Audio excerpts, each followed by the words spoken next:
Good morning मेरे प्यारे दोस्तों, स्वागत है आप सभी का आपके अपने YouTube channel OD study point पे। तो प्यारे दोस्तों, आज से आप लोगों के लिए आईईआरटी एंट्रेंस एग्जाम 2025 के लिए क्लासेस स्टार्ट कर दी गई हैं।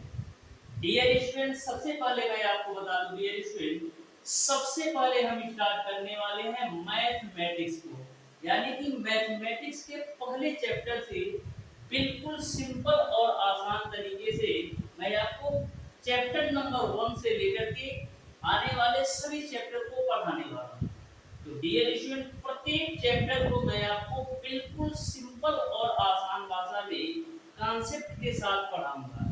जैसा कि डियर स्टूडेंट मैं आपको हमेशा बोलता हूँ कि कॉन्सेप्ट इज पावर। यदि आप किसी भी चैप्टर के कॉन्सेप्ट को अच्छी तरीके से समझ जाते हो तो उस चैप्टर से एग्जामिनर या आपके एग्जामिनेशन में किसी भी प्रकार से कैसा भी क्वेश्चन पूछ लिया जाए, मैक्सिमम आप 15 से 20 सेकेंड या मात्र चलो 30 सेकेंड के अंदर सॉल्व कर पाओगे। लेकिन सबसे जरूरी बात यह है कि डियर स्टूडेंट कि उस चैप्टर का कॉन्सेप्ट आपको बिल्कुल अच्छी तरीके से सिंपल और आसान भाषा में आना चाहिए। तो डियर स्टूडेंट, प्रत्येक चैप्टर के कॉन्सेप्ट को बिल्कुल सिंपल और आसान भाषा में इस तरीके से मैं आपको कॉन्सेप्ट बताऊंगा कि प्रत्येक चैप्टर के क्वेश्चन को मैक्सिमम आप 15 से 20 सेकंड के अंदर सॉल्व कर पाएंगे। तो सबसे पहले डियर स्टूडेंट मैं चैप्टर के कॉन्सेप्ट को बिल्कुल अच्छी तरीके से डिस्कस करूंगा। उसके बाद से डियर स्टूडेंट उस चैप्टर से बनने वाले जितने भी क्वेश्चन आपके एग्जामिनेशन में बन सकते हैं, चाहे पॉलिटेक्निक एंट्रेंस एग्जाम हो या आईईआरटी एंट्रेंस एग्जाम हो, वो सारे क्वेश्चन को हम बिल्कुल आसान और सिंपल तरीके से सॉल्व कराने वाले हैं।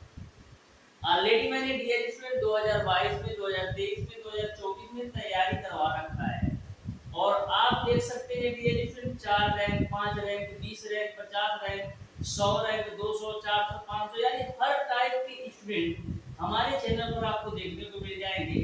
आप कम्युनिटी पोस्ट में जाकर के सारे रिजल्ट देख सकते हैं।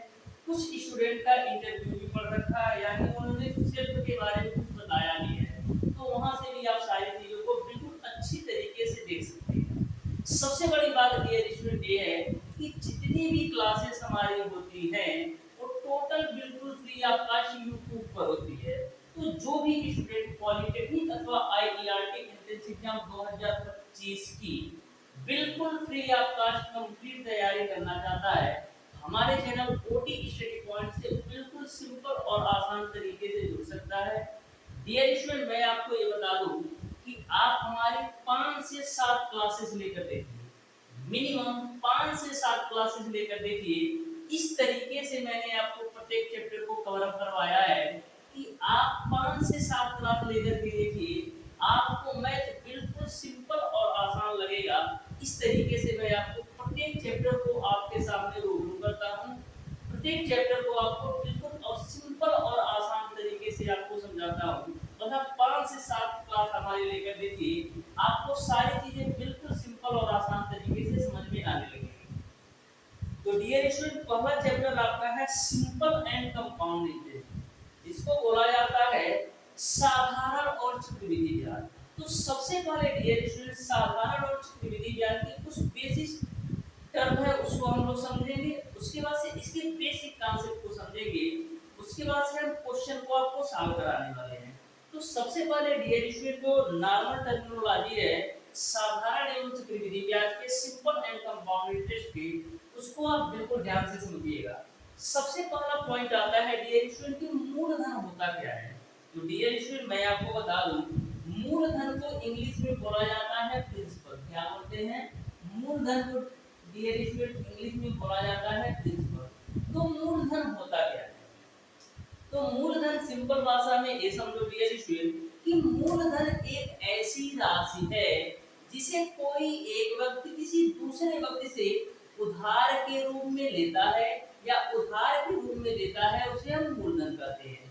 यानी कि मूलधन आपकी एक ऐसी राशि होती है जिसे कोई एक व्यक्ति किसी दूसरे व्यक्ति से या तो उधार के रूप में लेता है या तो उधार के रूप में देता है, उसे हम मूलधन कहते हैं।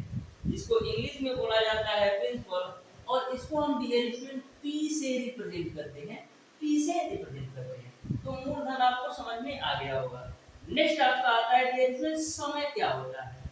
तो समय क्या होता है, वह अवधि या समय जिसके बाद मूलधन के साथ साथ ब्याज की भी राशि वापस की जाती है, उसे हम बोलते हैं समय। यानी कि एक ऐसा टाइम, एक ऐसी अवधि जिसके बाद मूलधन के साथ साथ ब्याज की भी राशि हम वापस करते हैं, उसको हम बोलते हैं समय, जिसको इंग्लिश में बोला जाता है डियर स्टूडेंट टाइम। इसको हम टी से रिप्रेजेंट करेंगे। नेक्स्ट आपका आता है डियर स्टूडेंट, दर क्या होता है। उधार ली गई राशि पर ब्याज की गणना के लिए जिस दर का हम प्रयोग करते हैं, वही आपका ब्याज की दर होता है। यानी कि जो आपने पैसे उधार लिया है, उस पर कुछ ना कुछ इंटरेस्ट तो लगेगा ही, उस पर कुछ ना कुछ दर तो लगा है क्या ही। तो ब्याज की गणना के लिए जो हम प्रयुक्त दर का उपयोग करते हैं, वही आपका दर होता है। इसको डियर स्टूडेंट हम रेट बोलते हैं, और इसको हम शॉर्ट फॉर्म में आर से रिप्रेजेंट करते हैं। ऐसे समझो डियर स्टूडेंट, जैसे राम और श्याम दो लोग हैं, एक राम हो गया और दूसरा आपका श्याम हो गया, ठीक है। तो राम ने बोला डियर स्टूडेंट कि श्याम हमको तू 1000 रुपया दे दे। राम ने श्याम से 1000 रुपया लिया, तो बोला चलो ठीक है 1000 तो मैं दे देता हूँ, लेकिन पूछता है कि कितने समय के लिए चाहिए। तो ये बोलता है राम, श्याम ने किसको दिया, राम को 1000 रुपये दिया है। तो श्याम पूछता है कि आखिर ये पैसे 1000 रुपये कितने साल के लिए चाहिए। तो ये बोलता है कि 2 साल के लिए चाहिए। तो यहाँ पर जो 1000 रुपया है, ये तो आपका मूलधन है, और जो आपका 2 साल है, ये आपका समय है। तो श्याम बोलता है कि 1000 रुपया मैं 2 साल के लिए दूंगा, लेकिन इस तरीके से नहीं दूंगा कि बिल्कुल सिंपल तरीके से तुम 1000 ले लो, 2 साल बाद 1000 ही देना। इस पर कुछ ना कुछ इंटरेस्ट लगेगा, इस पर कुछ ना कुछ दर लगेगा। तो हम मान लेते हैं श्याम इस पर 10% का दर लगाता है। तो इस तरीके से यह 1000 रुपया आपका मूलधन हो जाएगा, 2 साल आपका समय हो जाएगा, और 10% आपका इंटरेस्ट हो जाएगा। यानी कि इंटरेस्ट रेट जो होगा, ब्याज की दर जो होगी, वो आपका 10% होगा। तो तीनों बातें आपको समझ में आ गई होगी कि प्रिंसिपल क्या होता है, टाइम क्या होता है, और दर क्या होता है। यहाँ तक आपको सारी बातें अच्छी तरीके से समझ में आ गई होंगी। अब डियर स्टूडेंट, हम इम्पोर्टेंट पॉइंट पर चलते हैं। सबसे पहले समझते हैं कि साधारण ब्याज क्या होता है। साधारण ब्याज डियर स्टूडेंट, जिसको हम इंग्लिश में बोलते हैं सिंपल इंटरेस्ट। क्या बोलते हैं dear student, simple interest, simple interest, ठीक है। तो साधारण ब्याज क्या होता है, सिंपल भाषा में समझो डियर स्टूडेंट कि जब ब्याज की गणना केवल और केवल मूलधन पर की जाए, तो उसे हम साधारण ब्याज कहते हैं। यानी कि साधारण ब्याज एक ऐसा ब्याज है जिसमें ब्याज की गणना केवल और केवल मूलधन पर की जाती है, उसको हम बोलते हैं साधारण ब्याज। सिंपल है कि जब ब्याज की गणना केवल और केवल हम मूलधन पर करें, तो वो आपका साधारण ब्याज होता है। अब साधारण ब्याज, साधारण ब्याज बराबर क्या होता है, साधारण ब्याज बराबर आपका होता है ये मूलधन गुणे दर गुणे समय बटे का 100। ये आपका साधारण ब्याज का सिंपल सा फार्मूला है, मूलधन गुणे दर गुणे समय बटा 100। इस फार्मूले के माध्यम से आपसे 3 और 4 क्वेश्चन ऐसे पूछे जा सकते हैं। देखो 3-4 क्वेश्चन कैसे पूछे जा सकते हैं, आपको दे देगा साधारण ब्याज दे देगा, उसके बाद से प्रिंसिपल दे देगा और रेट भी दे देगा। यानी मूलधन पी की भी वैल्यू दे देगा, रेट आर की भी वैल्यू दे देगा। तो आपसे समय पूछा जा सकता है। दूसरा पॉइंट, ऐसे भी क्वेश्चन पूछा जा सकता है कि आपको साधारण ब्याज की भी वैल्यू दे देगा, प्रिंसिपल की भी वैल्यू दे देगा, टाइम की वैल्यू दे देगा, तो आपको दर पूछा जा सकता है। तीसरा क्वेश्चन इस तरीके से भी पूछा जा सकता है कि आपको प्रिंसिपल की वैल्यू दे देगा, समय की वैल्यू दे देगा, रेट की वैल्यू दे देगा, तो आपसे सिंपल इंटरेस्ट पूछा जा सकता है। यानी कि इस फार्मूले में आपको 1 2 3 4 पॉइंट दिख रहे हैं, यानी साधारण ब्याज, मूलधन, दर और समय। तो इन चारों चीजों में से आपको 3 चीजें दी रहेंगी। या तो आपको साधारण ब्याज, मूलधन, दर दे के टाइम पूछ सकता है, या साधारण ब्याज, मूलधन, समय देकर के रेट पूछ सकता है, या मूलधन समय और दर देकर के सिंपल इंटरेस्ट पूछ सकता है। तो आपको कंफ्यूज नहीं होना है, इस तरीके से क्वेश्चन पूछे जा सकते हैं आपके एग्जाम में। तो इसी सेम फार्मूला से आप सारे क्वेश्चन का सॉल्यूशन कर सकते हैं। यहाँ तक आपको सारी बातें समझ में आ गई। अब डियर स्टूडेंट, एक बात आप हमेशा ध्यान में रखिएगा कि जो आपका साधारण ब्याज का मान होता है प्रत्येक वर्ष समान होता है। ऐसा इसलिए होता है डियर स्टूडेंट क्योंकि साधारण ब्याज की जो गणना होती है केवल और केवल मूलधन पर की जाती है। साधारण ब्याज की जो गणना होती है केवल और केवल मूलधन पर की जाती है। इसीलिए साधारण ब्याज का मान प्रत्येक वर्ष समान होता है। यानी यदि पहले वर्ष का साधारण ब्याज 500 रुपया है तो दूसरे वर्ष का भी साधारण ब्याज 500 रुपया ही होगा और तीसरे वर्ष का भी साधारण ब्याज 500 रुपया ही होगा। इससे यह समझ में आता है कि जो आपके साधारण ब्याज की वैल्यू होती है प्रत्येक वर्ष समान होती है। साधारण ब्याज की वैल्यू प्रत्येक वर्ष समान होती है, इस बात को आप बिल्कुल ध्यान में रखिएगा। नेक्स्ट हम चलते हैं डियर मिश्र धन क्या होता है। तो सिंपल सी भाषा है, मिश्र धन क्या होता है। मिश्र धन आप नाम से ही समझ सकते हैं। मिश्र धन यानी कि जिसको हम बोलते हैं इंग्लिश में अमाउंट। मिश्र धन क्या होता है, मूलधन और साधारण ब्याज दोनों को जोड़ दो वही मिश्र धन होता है। तो मूलधन P प्लस का साधारण ब्याज के योग को हम मिश्र धन कहते हैं। यानी कि जो आपका मिश्र धन की वैल्यू होती है मूलधन और साधारण ब्याज के योग को हम क्या बोलते हैं, मिश्र धन बोलते हैं। यहाँ तक आपको सारी बातें समझ में आ गई होगी। नेक्स्ट हम चलते हैं डिलेशन चक्रवृद्धि ब्याज पर। अभी तक आपने साधारण ब्याज के बारे में और कुछ बेसिक टर्मिनोलॉजी को समझा। उम्मीद है डियर स्टूडेंट आपको अच्छी तरीके से समझ में आ गई। अब डियर स्टूडेंट हम चक्रवृद्धि ब्याज को समझते हैं। तो चक्रवृद्धि ब्याज होता क्या है। चक्रवृद्धि ब्याज मतलब चक्कर घुमा के आपसे ब्याज दिया जाएगा। जैसे चक्रवृद्धि ब्याज ये होता है डियर स्टूडेंट कि जब हम एक निश्चित समय के बाद मूलधन के साथ साथ ब्याज पर भी ब्याज की गणना करें उसको हम बोलते हैं चक्रवृद्धि ब्याज। यानी कि एक निश्चित समय के बाद यदि हम मूलधन के साथ साथ ब्याज पर भी ब्याज की गणना करें तो उसको हम बोलते हैं चक्रवृद्धि ब्याज। तो चक्रवृद्धि ब्याज आपको समझ में आ गया होगा कि जब हम एक निश्चित समय के बाद मूलधन के साथ साथ ब्याज पर भी ब्याज की गणना करें तो उसको हम बोलते हैं चक्रवृद्धि ब्याज। यहाँ पर बात समझने की ये जरूरत है कि डिफिनीशन में एक निश्चित समय का उपयोग क्यों किया। डिफिनीशन में डियर स्टूडेंट एक निश्चित समय का उपयोग इसलिए किया गया है क्योंकि पहले साल के लिए फर्स्ट ईयर के लिए साधारण ब्याज और चक्रवृद्धि ब्याज दोनों के मान समान होते हैं। इसको आप ध्यान में रखिएगा।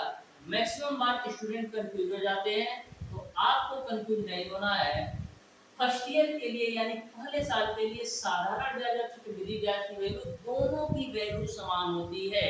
इसलिए डिफिनीशन में बोला गया है कि जब एक निश्चित समय के बाद मूलधन के साथ साथ ब्याज पर भी ब्याज की गणना की जाए तो उसको हम बोलते हैं चक्रवृद्धि ब्याज, जिसको डियर स्टूडेंट इंग्लिश में बोला जाता है कंपाउंड इंटरेस्ट।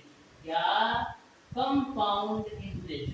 ठीक है, तो आपको समझ गए होंगे कि कंपाउंड इंटरेस्ट होता क्या है, चक्रवृद्धि ब्याज होता क्या है। ठीक है, तो चक्रवृद्धि ब्याज बराबर क्या होता है। चक्रवृद्धि ब्याज यानी कंपाउंड इंटरेस्ट बराबर क्या होता है, P1 plus R upon 100n minus का P। यानी कि चक्रवृद्धि मिश्र धन में से यदि हम मूलधन को घटा देंगे, चक्रवृद्धि मिश्र धन में से मूलधन को घटा देंगे तो हमको चक्रवृद्धि ब्याज का मान पता चल जाएगा। क्या, चक्रवृद्धि मिश्र धन में से मूलधन का मान घटा देंगे तो हमको चक्रवृद्धि ब्याज का मान पता चल जाएगा। जो यन आपका होता है डियर समय होता है, टाइम होता है। यहाँ तक आपको समझ में आ गया होगा। ठीक है, कंफ्यूज नहीं होना है। चक्रवृद्धि ब्याज में यन का प्रयोग टाइम के लिए करते हैं और साधारण ब्याज में टी का प्रयोग टाइम के लिए करते हैं। तो यहाँ से चक्रवृद्धि मिश्र धन बराबर क्या हो जाएगा, ये आपका मिश्र धन है। तो चक्रवृद्धि मिश्र धन बराबर आपका हो जाएगा A बराबर P 1 plus R upon 100n। ये आपका चक्रवृद्धि मिश्र धन बराबर हो जाएगा। यहाँ तक आपको सारी बातें समझ में आ गई होगी। चक्रवृद्धि ब्याज बराबर चक्रवृद्धि मिश्रधन माइनस का मूलधन और चक्रवृद्धि ब्याज बराबर P1 प्लस R अपान 100 की पावर n होता है। यहाँ तक आपको सारी बातें समझ में आ गई होगी। अब देखिए दो पॉइंट आप अच्छी तरीके से अपनी कॉपी में नोट कर लीजिए, नोट डाल करके लिख लीजिए डियर स्टूडेंट। पहला पॉइंट ये है कि जब हम ब्याज की गणना तिमाही करें तो दर क्या होगा और समय क्या होगा। तो आप ध्यान से समझना, यदि हम ब्याज की गणना तिमाही करते हैं, तो जो आपका दर होता है, जो आपका रेट होता है, वो आपका 1/4 हो जाता है। जब हम ब्याज की गणना तिमाही करते हैं तो जो आपका दर होता है 1/4 हो जाता है। अब 1/4 क्यों होता है? क्योंकि एक साल में 4 तिमाही होते हैं। एक साल में 4 तिमाही होते हैं, तो यदि हम ब्याज की गणना तिमाही करते हैं तो जो आपका दर होता है 1/4 हो जाता है, क्योंकि एक साल में 4 तिमाही होते हैं। और जो आपका समय होता है ना डियर स्टूडेंट, वो आपका 4 गुना हो जाता है। जो आपका समय होता है वो आपका 4 गुना हो जाता है। ठीक है, वहीं पर यदि हम बात करें कि यदि हम ब्याज की गणना छमाही करें तो, तो एक साल में कितना 6 महीना होता है? 2, यानी एक साल में 2 छमाही होता है। तो जो आपका दर होता है वो आपका आधा हो जाएगा और जो आपका समय हो जाएगा वो आपका 2 गुना हो जाएगा। तो दोनों पॉइंट आपको ध्यान में रखना है। यदि ब्याज की गणना तिमाही की जाए तो जो आपका दर होता है 1/4 हो जाता है, जो आपका समय होता है 4 गुना हो जाता है। यदि ब्याज की गणना हम छमाही करते हैं तो दर आपका आधा हो जाता है और जो आपका समय होता है वो आपका 2 गुना हो जाता है। यहाँ तक आपको सारी बातें समझ में आ गई होंगी। अब डियर स्टूडेंट, सबसे महत्वपूर्ण पॉइंट पर हम चर्चा करते हैं कि सबसे महत्वपूर्ण पॉइंट होता क्या है। यदि डियर स्टूडेंट आपसे ऐसा क्वेश्चन पूछ लिया जाए कि बाबू आप बता दो पहले वर्ष का जो दर है वो आपका R1% है और दूसरे वर्ष का दर है आपका R2% है और तीसरे वर्ष का दर आपका R3% है, तो आप चक्रवृद्धि मिश्रण कैसे निकालोगे? अभी तो आपका सिंपल दर था कि 10%, 20%, 30%, लेकिन यदि आपसे ऐसा क्वेश्चन पूछ दिया जाए कि हम पहले वर्ष का इंटरेस्ट रेट 10% लेंगे, दूसरे वर्ष का इंटरेस्ट रेट 15% लेंगे और तीसरे वर्ष का इंटरेस्ट रेट हम 20% लेंगे, तो ऐसे क्वेश्चन में आप कैसे चक्रवृद्धि मिश्रण निकालेंगे?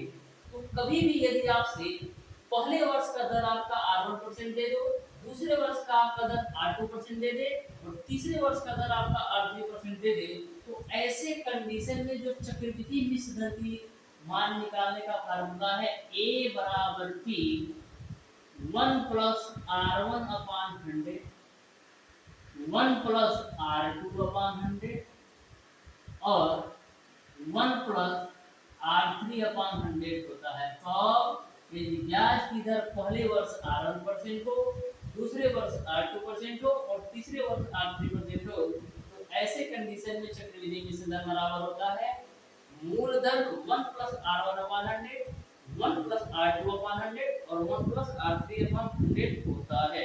ये बात आपको समझ लेना है। नेक्स्ट डियर इसमें आपके एग्जामिनेशन में पूछे जाते हैं गुना वाले, साधारण ब्याज से भी गुना वाले प्रश्न पूछे जाते हैं और चक्रवृद्धि ब्याज से भी गुना वाले प्रश्न पूछा जाते हैं। तो कभी भी यदि आपसे गुना वाले प्रश्न साधारण ब्याज से पूछा जाए, यानी कि क्वेश्चन आपसे ऐसे पूछा जाएगा कि साधारण ब्याज की दर से कोई धन T1 वर्ष में M1 गुना हो जाता है, कोई धन साधारण ब्याज की दर से T1 वर्ष में M1 गुना हो जाता है, तो कितने वर्षों में M2 गुना हो जाएगा? कितने वर्षों में M2 गुना हो जाएगा ये आपको बताना है। तो कोई धन साधारण ब्याज की दर से यदि T1 वर्ष में M1 गुना हो जाता है तो कितने वर्षों में M2 गुना हो जाएगा? मैं मान लेता हूँ बाबू T2 वर्षों में M2 गुना हो जाएगा। मैं मान लेता हूँ बाबू T2 वर्ष में M2 गुना हो जाएगा। तो ऐसा क्वेश्चन यदि आपसे पूछा जाए तो सिंपल सा फार्मूला लगा देना है T1 बटे T2 बराबर M1 माइनस का 1 डिवाइडेड बाय M2 माइनस का 1। ध्यान में रखिएगा यदि साधारण ब्याज में गुना वाले प्रश्न पूछा जाए तो आपको ऐसे सॉल्व करना है T1 बटे T2 बराबर M1 माइनस का 1 डिवाइडेड बाय M2 माइनस का 1। ध्यान में रखिएगा, साधारण ब्याज में गुना वाले प्रश्न पूछे जाए तो आपको यह कॉन्सेप्ट अपनाना है। ठीक है, यहाँ तक आपको क्लियर है। ये तो मैंने बता दिया साधारण ब्याज में गुना वाले प्रश्न, लेकिन आपके दिमाग में ये चल रहा होगा कि यदि चक्रवृद्धि ब्याज में गुना वाले प्रश्न पूछे जाए तो कैसे सॉल्व करोगे। देख लो उसको भी, यदि चक्रवृद्धि ब्याज में गुना वाले प्रश्न पूछा जाए तो कैसे सॉल्व करोगे। बिल्कुल सिंपल कॉन्सेप्ट है, 1 सेकंड में क्वेश्चन को सॉल्व कर लोगे। ध्यान से समझना। जैसे मैं मान लेता हूँ डियर स्टूडेंट, कोई धन आपका यम है, कोई धन आपका यम है जो आपका 3 साल, जो आपका 3 साल में दोगुना हो जाता है। ध्यान से समझना बाबू, बिल्कुल सिंपल सा कॉन्सेप्ट है। कोई धन यदि आपका यम है 3 साल में दोगुना हो जाता है, तो यदि आपसे पूछा जाए कि कितने सालों में यह 8 गुना हो जाएगा, तो बिल्कुल आप ध्यान से समझना, 1 गुना होने में कितना समय लग रहा है, 1 गुना होने में डियर स्टूडेंट 3 साल लग रहा है। तो इसी का 1 गुना और कर दो, तो इसी का 1 गुना और करोगे तो यह 4 हो जाएगा। तो 1 गुना होने में 3 साल लगा था, तो दूसरा 1 गुना होने में भी 3 साल लगेगा, लेकिन हमको कितना गुना चाहिए, 8 गुना चाहिए। तो इसी का 1 गुना और कर दो, तो इसी का 1 गुना और कर दो, तो 8 गुना हो जाएगा, और 1 गुना और होने में 3 साल और लग जाएगा। तो कितना साल लग जाएगा, उसी धन को 8 गुना होने में 3 गुना 6 3 3 का 9 साल लग जाएगा। सिंपल सा कॉन्सेप्ट है। कभी भी आपको चक्रवृद्धि ब्याज से गुना वाले प्रश्न पूछे जाए तो ऐसे ही सॉल्व करना है। मतलब ये है कि जो आपका समय होता है जुड़ता जाता है, और जो आपका अमाउंट होता है गुना के रूप में चलता जाता है। एक आप सिंपल सा कॉन्सेप्ट समझ लो। जैसे मैं मान लेता हूं डियर स्टूडेंट, कोई धन आपका x है, कोई धन आपका x है जो कि 4 सालों में ये आपका 3 गुना हो जाता है। ध्यान से समझना, ध्यान से, एक 3 गुना होने में 4 साल लग रहा है।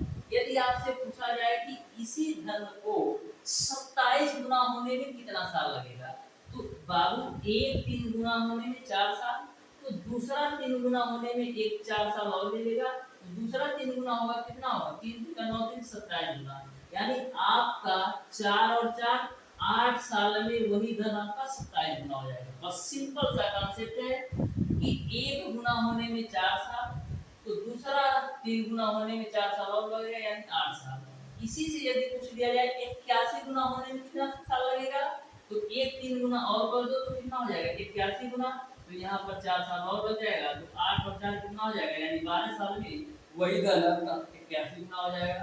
तो आपको चक्रवृद्धि ब्याज में गुना वाले प्रश्न पूछा जाए तो आपको ऐसे ही सॉल्व कर लेना है।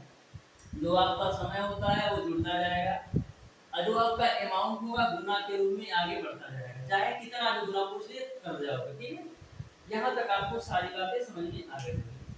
अब डियर सबसे लास्ट और अंतिम, यानी इस चैप्टर का सबसे लास्ट पॉइंट पर हम चलते हैं। जनसंख्या संबंधी प्रश्न आपके एग्जामिनेशन में पूछा जाता है कि जनसंख्या से संबंधित यदि जनसंख्या बढ़ रही हो तो कैसे कॉन्सेप्ट लगाओगे, यदि जनसंख्या घट रही हो तो कैसे कॉन्सेप्ट लगाओगे। तो डियर स्टूडेंट आप बिल्कुल सिंपल सा कॉन्सेप्ट ध्यान में रखो।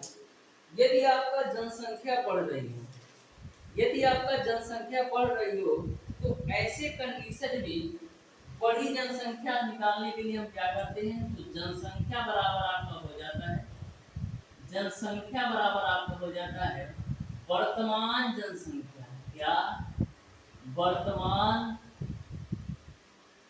जनसंख्या 1 प्लस r/100 अब जब जनसंख्या बढ़ रही हो तो वहां पर यदि आपसे जनसंख्या पूछा जाए कि इतने वर्षों बाद जनसंख्या क्या होगी, तो जनसंख्या बराबर वर्तमान जनसंख्या 1 प्लस r/100 होता है। कब, यदि जनसंख्या बढ़ रही हो तब। यहीं पर यदि आपसे पूछ लिया जाए कि यदि जनसंख्या घट रही हो तो कैसे सॉल्व करोगे, तो कुछ नहीं करना, यदि जनसंख्या घट रही हो तो जहां पर प्लस है वहीं पर आपको माइनस कर देना। कहने का मतलब कि बाबू यदि जनसंख्या बढ़ रही होगी तो यहाँ पर क्वेश्चन में यानी फार्मूला में प्लस आ जाएगा। कब, यदि जनसंख्या बढ़ रही होगी तो फार्मूला में प्लस आ जाएगी, यदि जनसंख्या घट रही होगी तो फार्मूला में आपका माइनस आएगा। बस सिंपल सा कॉन्सेप्ट का ध्यान में रखो। इस तरीके से डियर स्टूडेंट मैंने आपको आज की क्लास में सिंपल एंड कंपाउंड इंटरेस्ट के जितने भी बेसिक कॉन्सेप्ट थे, क्वेश्चन आपके पॉलिटेक्निक अथवा आईईआरटी एग्जामिनेशन में बनते हैं, टोटल बेसिक कॉन्सेप्ट को बिल्कुल अच्छी और आसान भाषा में आपको समझाने का प्रयास किया है। मैंने आपको पूरा प्रयास किया है कि आपको सारे कॉन्सेप्ट अच्छी तरीके से समझ में आ सके। फिर भी डियर स्टूडेंट यदि आपको ऐसा लगता है कि किसी भी पॉइंट पर या किसी भी कॉन्सेप्ट में हमको थोड़ा सा भी कंफ्यूजन हो, तो आप कमेंट बॉक्स में कमेंट करके जरूर पूछ लीजिएगा। मैं डियर स्टूडेंट आपके कमेंट का रिप्लाई जरूर दूंगा। तो डियर स्टूडेंट आपसे रिक्वेस्ट है कि आप पूरी क्लासेस अच्छी तरीके से लीजिए और क्लास लेने के उपरांत डियर स्टूडेंट यदि आपको किसी भी कॉन्सेप्ट में किसी भी प्रकार का कहीं से भी थोड़ा सा भी डाउट, थोड़ा सा भी कंफ्यूजन हो, तो आप बेझिझक कमेंट बॉक्स में कमेंट करके हमसे पूछ सकते हैं कि सर इस कॉन्सेप्ट को आप दोबारा रिवाइज कर लीजिए, दोबारा रिपीट कर दीजिए। वैसे डियर स्टूडेंट जितने भी मैं क्वेश्चन सॉल्व करवाऊंगा साधारण एवं चक्रवृद्धि ज्ञान पर, सारे क्वेश्चन को बिल्कुल कॉन्सेप्ट को आपको रूबरू कराते हुए कराऊंगा, यानी कि जैसे जैसे क्वेश्चन आएंगे किस कॉन्सेप्ट पर क्वेश्चन है, सारी चीजों को बिल्कुल डिस्कस करते हुए बताऊंगा, जिससे आपको किसी भी क्वेश्चन को सॉल्व करने में किसी भी प्रकार का डाउट और कंफ्यूजन ना हो। तो डियर स्टूडेंट नेक्स्ट क्लास में हम लेकर आने वाले हैं आपके लिए साधारण एवं चक्रवृद्धि व्यास से जो भी क्वेश्चन आपके पॉलिटेक्निक अथवा आईआरटी एमपीएससी एग्जाम में पूछे गए हैं या पूछे जा सकते हैं, सारे क्वेश्चन का कॉम्बिनेशन लेकर आऊंगा। मिलते हैं डियर स्टूडेंट नेक्स्ट क्लास में, तब तक के लिए धन्यवाद।